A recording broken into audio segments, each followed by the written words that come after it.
It can never happen. Where? In the realm of property. I mean, the realms that we see, from the heavens, from the earth, from mountains, from stones, in the realm of melekut. Melekut means great property.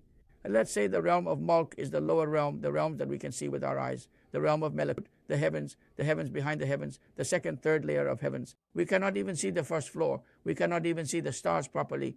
We see them because something is shining there. For this reason, I have explained much of the property and realm of melekut in the upper realm and the lower realm in the past, but this is the short version. It can't happen. It means it cannot occur.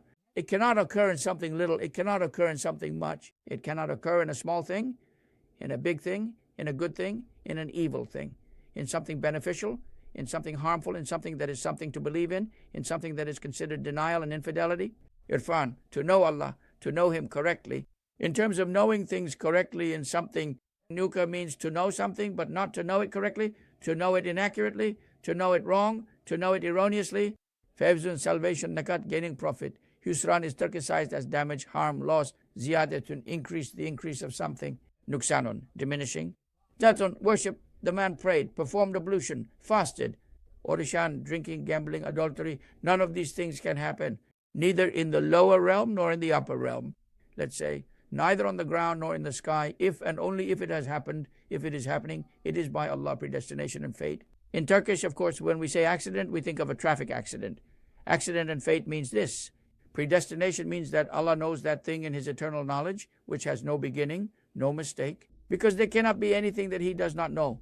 What does fate mean? In accordance with the eternal knowledge of Allah, when the time comes, He knows it in eternity. He knows what time, when, and in what form He will create.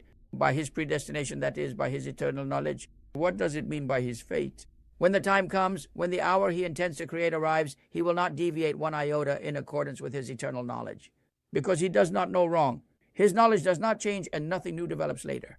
Let there be any obstacle to what He knows and make Him incapable. Allah forbid. Therefore, according to what He knows in His eternal knowledge, He invented it in accordance with it. That is fate decree. What does this mean? That He creates in measure, in quantity. What do you mean by quantity? In eternal knowledge, its number was known, its height was known, its shape was known, or whatever. The visible, invisible is the soul. You cannot talk about its height, its width.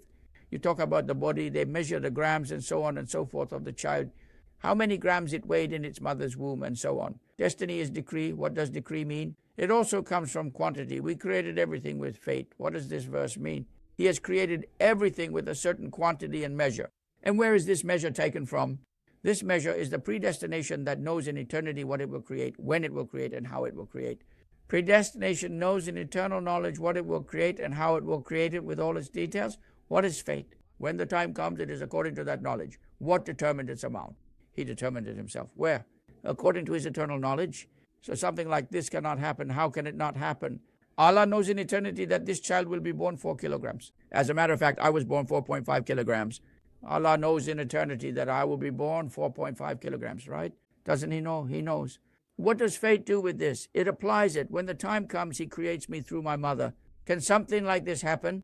I knew in eternity that this one would be born 4.5 kilograms, but this one's mother is weak. This one's womb is too small for him.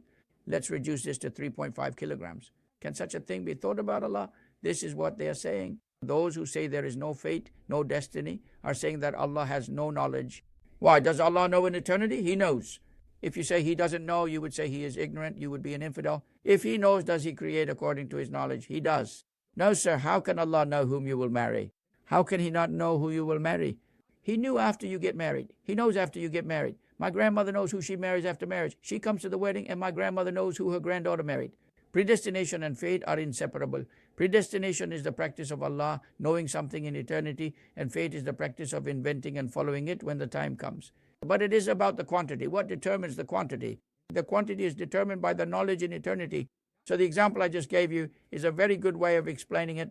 I mean, I knew in eternity that he would be born weighing 4.5 kilograms, but now the conditions were not favorable and the woman's uterus did not enlarge. The fact that Allah did not know this in eternity is an act of ignorance. Whoever says that Allah does not know this in eternity is a disbeliever. So can anyone prevent Allah from applying this knowledge? Cannot. He says, you cannot make us incapable from creating and inventing what we intend. Now, if no one can hinder Allah, if He is accurate in His knowledge and with His wisdom, what does wisdom mean? Accuracy in everything He does, knowing everything correctly, not making mistakes in His knowledge.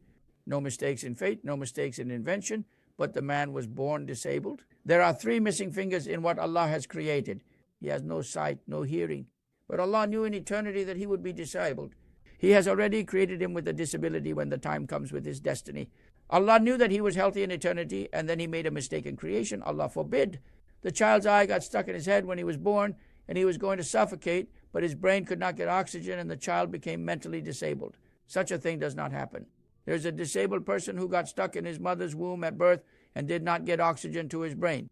He knew this in eternity and created him like that. He created him as a test for his parents and for his wisdom. The attribute of wisdom, the whole Quran explains this.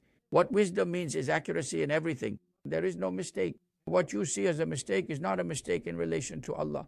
You say he is disabled, you say he is handicapped, you say he has no fingers, you say he has no eyes, you say he is mentally disabled. Allah will make him an intercessor for his parents for a reason. His parents will take care of him, and he will get a lot of reward. They were going to be in hell. Their sins will be forgiven for taking care of him. He will be patient, he will consent, or he is a very blessed man or something, but he will not be patient with his child. He will go off the rails, Allah, why me? And he will become a disbeliever. What do you know about this? What wisdom Allah is doing about whom? Relative to Allah, these are all accurate. Why did this happen in relation to you and me? Of course, a Muslim would not say this, would not utter it, but he is not responsible if the devil's whisper passes through his heart. But everything happens by his wisdom and his will.